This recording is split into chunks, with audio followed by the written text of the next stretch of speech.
Gabco's Ivy with her pups that are off a Grand Champion Slim Shady.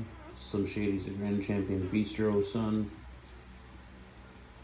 Ivy's SBK Muscleton on her sire's side, and on her dam's side it's 2 times Grim and some Chumper.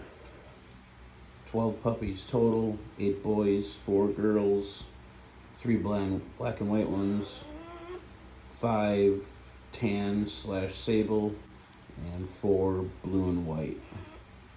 Hit me up for questions on the puppies, pedigrees, or availability, how to put deposits down. They were born yesterday. Ears will be done, included with the price. Should be ready to go middle of March with the ear crops done, all shots done. Only thing you'll have to do is rabies shots.